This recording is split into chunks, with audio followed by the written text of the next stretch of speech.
네, 안녕하세요. 세주TV 김주현입니다. 최근 몇 년 사이에 정말 가장 큰 화두가 된 부분은 바로 세금 환급입니다. 여러 가지 플랫폼들이 생겨나면서 일반 근로자분들께서는 너무나 손쉽게 세금에 대한 환급을 신청할 수 있고 받을 수 있다라는 사실 때문에 정말 하루에 몇백만 명, 몇천만 명이 어플을 다운로드 받을 정도로 정말 큰 화두가 됐었는데, 그렇게 세금 환급을 받으셨던 분들이 최근에 국세청에서 우편물을 하나 받기 시작했습니다.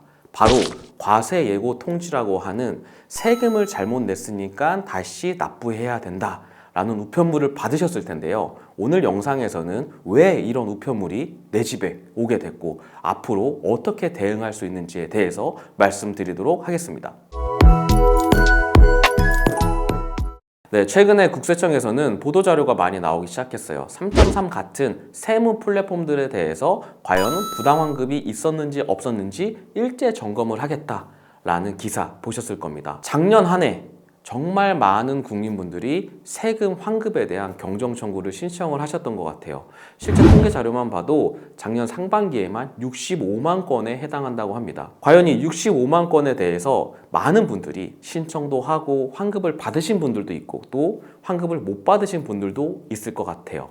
이번 국세청의 보도자료를 보시게 되면 실제 이러한 환급에 대해서 검토를 한다라고 하는 부분은 인적공제에 대한 중복이나 부당하게 적용한 부분을 보겠다라고 하는 겁니다. 실제 최근에 우편물을 받으시고 상담 문의를 많이 주신 사람들의 대표적인 케이스가 바로 인적공제의 부당 적용과 중복 공제였습니다. 자, 여기서 제가 인적공제에 대해서 말씀드려 볼게요. 일반적으로 근로자분들이 연말정산을 하죠. 연말정산을 하다 보면 회사에서 여러분들께 인적공제 대상자가 몇 명이세요? 라고 물어볼 거예요.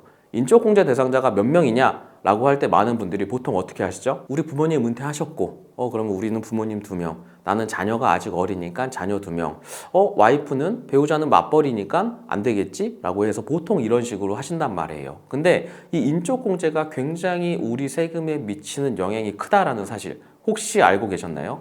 연말정산을 할 때 필요한 인적공제에 대한 조건은 종합소득에 해당하는 금액이 연간 100만 원을 넘어가면 안 됩니다. 일반적으로 근로자의 기준으로는 근로소득 금액이 500만 원 정도 될 거고요. 다른 사업소득과 비교를 한다면 연간 100만 원 정도의 금액이 해당하게 될 겁니다. 저한테 이렇게 문의를 주셨던 분 중에 가장 제가 안타까웠던 분은 어떤 부분이었냐면, 자기 부모님이 은퇴하셨어. 근데 자녀들 몰래 소일거리로 외부에서 이렇게 일을 몇 개 하신 거예요.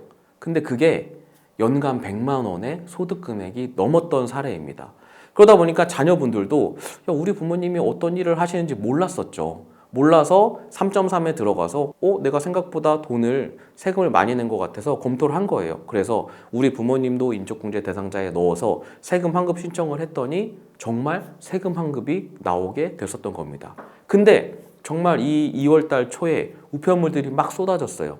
부모님이 나도 모르게 소득 금액을 발생하셨던 거예요. 부모님이 나도 모르게 외부에서 일을 하셨던 거예요. 그러다 보니까 이분 같은 경우에는 실제 내가 내야 되는 세금이 3개년치를 통틀어서 총 500만 원 정도 추가로 납부를 하셔야 되는 상황이었는데, 그 중에 가산세만 100만 원입니다. 내가 실제로 잘못 낸 세금은 400만 원 정도밖에 되지 않았어요. 근데 내가 이거를 잘못 경정 청구를 해서 또 내야 되는 세금이 100만 원이 늘어나는 상황입니다.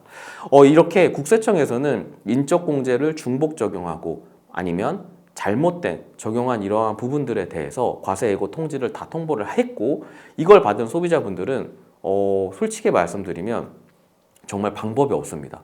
인적공제에 대한 부분은 주관적인 판단이 들어갈 수가 없는 부분이잖아요. 예를 들면 이분이 연간 100만 원 이상을 벌었어 안 벌었어는 서류상으로 너무나 빨리 나타날 수밖에 없는 거죠. 국세청이 이미 그 정보를 가지고 있죠. 그렇다면 이걸 신청한 우리 소비자분들은 이런 생각할 수 있어요. 내가 신청을 했어도 국세청이 이걸 걸러줬어야 되는 거 아니야? 잘못 신청한 거라고 충분히 이런 생각하실 수 있죠. 근데 여기서 잘 보셔야 되는 건 뭐냐면, 제가 아까 말씀드렸죠. 상반기에만 65만 건이 신청이 되었다고. 일반적으로 경정청구 신청을 하시잖아요. 담당 공무원분들이 배정이 되는데 담당 공무원이 한 명당 해결해야 되는 경정청구 건수가 너무나 많아지는 거예요. 왜? 너무나 많은 사람들이 신청을 하니까. 그러다 보니까 실제 이러한 부분들을 검토를 명확하게 하지 못하고 처리를 한 경우가 더러 있었던 부분입니다. 그럼 또 이러실 수 있어요. 야, 공무원이 잘못한 거잖아. 공무원분이 더 꼼꼼하게 이거를 검토했어야 되는 거 아니야? 라고 할 텐데, 실제로 저희가 경정청구 신청을 하게 되면 처리 기한이라는 게 있어요. 내가 경정청구 신청하잖아요. 보통 그 처리 기한이 신고 접수일부터 2달 이내입니다. 2달 이내에 공무원 분들은 이거를 환급 오케이, 환급 아니야, 이거를 처리해서 알려줘야 돼요.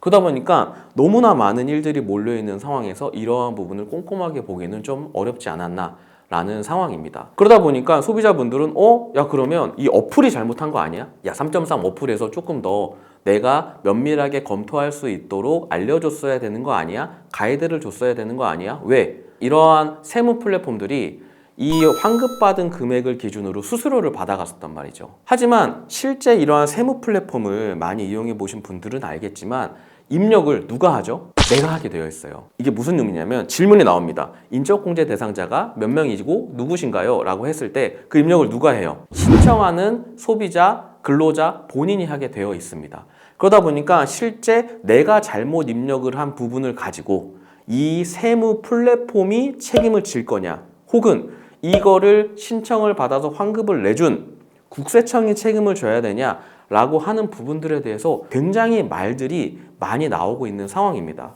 이런 이야기도 있어요. 내가 잘못 환급해서 내가 내야 될 세금을 다시 내는 건 알겠는데 가산세까지 내는 건 좀 아니지 않아? 야, 이거는 국세청에서 제대로 검토하지 못하고 내준 부분도 있으니 가산세를 국세청에서 좀 깎아줘야 되는 거 아니야? 혹은 야, 세무 플랫폼에서 내가 신청한 거를 검토를 했어야지 왜 검토를 하지 않고 단순히 신청을 해서 내가 부당하게 가산세 피해를 입게 해. 이 부분은 세무 플랫폼이 책임을 져줘야 되는 거 아니야? 라고 하는 이야기가 있지만 실제로 이러한 세금 신고를 함에 있어서의 모든 책임은 우리가 질 수밖에 없는 상황이에요. 누가 대신 져주질 않습니다. 그렇기 때문에 실제 내가 해당하는 부분을 처음에 올바르게 신고하는 것도 굉장히 중요하죠. 근데 우리가 처음 신고하는 이 프로세스부터 다시 한번 가볼게요. 실제 우리가 연말정산을 하실 때 회계팀에서 해당하는 서류를 다 검토를 하죠. 대다수는 회계팀이 해주는 게 맞아요. 이걸 100% 신뢰하실 수 있는 저는 상황이라고 생각을 합니다. 왜? 회계팀은 밥만 먹고 이 일만 하거든요. 우리 근로자분들 중에 소속되어 있는 우리 소속원 분들의 급여가 얼마고 인적공제가 얼마고 실제로 잘못된 부분이 있는지 없는지를 다 확인을 해서 체킹을 합니다. 그럼 대다수가 이게 맞아요. 근데 이렇게 우리가 환급 신청을 검토를 하기 위한 필요함에 있어서는 어떤 부분이 검토가 들어갔는지에 대한 걸 명확하게 한번 보셔야 된다라는 거예요. 정말 내가 이런 소득공제나 아니면 세액공제에 대한 부분을 놓쳤어. 예를 들면 내가 월세 살아. 아니면 내가 은행 대출을 받아서 집을 구입을 했는데 원리금을 상환하고 있어. 아니면 내가 예전에 국세청에 통보되지 않는 의료비나 교육비 공제를 추가로 못 받았어. 이러한 부분을 경정청구해서 세금을 돌려받으시는 거 정말 문제가 없어요. 반면에 내가 실제로 나와 함께 내 공제 부양자, 부양가족이 누구냐, 이 사람이 되냐 안 되냐라고 하는 거에 대한 부분은 너무나 명확한 거죠. 그래서 이 부분에 대한 부분이냐 아니면 정말 내가 누락되어 있는 나의 공제 항목에 대한 부분이냐를 저는 좀 구분해서 보시길 바래요. 앞으로도 아마 많은 분들이 세금 환급에 대한 호기심 그리고 검토 요청은 굉장히 많아질 거라고 생각을 합니다. 왜? 너무 살기 빡빡하잖아요. 내가 원래 내야 되는 세금보다 더 많이 세금을 낸다라고 하는 걸 전 제일 싫어하거든요. 내가 내야 될 세금만 내야죠. 내가 내지 않아도 될 세금을 내는 거는 저는 정말 나쁜 일이라고 생각을 합니다. 그거를 관심 갖지 않는 것 또한 저는 되게 나쁜 일이라고 생각을 해요. 그러면 실제 내가 해당하는 부분에 대해서 올바르게 세금을 내고 있는지 소득공제에 대한 부분을 다시 한번 살펴보시고 그 다음에 세액공제에 대한 부분을 다시 한번 살펴보셔서 실제로 내가 내야 되는 세금이 예를 들어 100이다.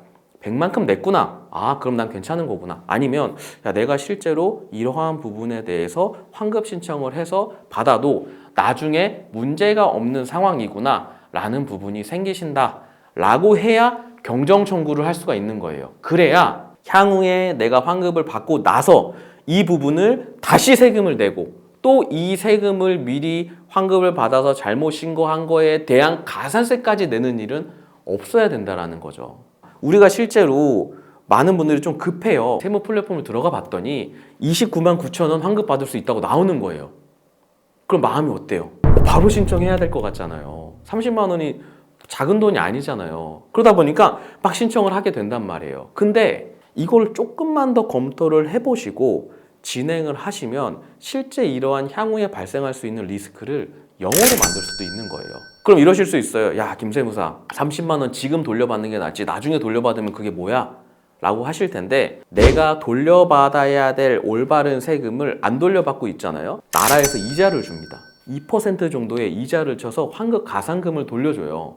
그러면 실제로 내가 지금 30만 원을 돌려받냐, 아니면 내가 조금 더 확실하게 검토를 해서 올바른 금액을 돌려받을 수 있냐는, 내가 이 돈을 빨리 받고 못 받고에 대한 기회비용도 있지만 반대급부로 이자가 붙는다니까요. 국세 환급 가산금이.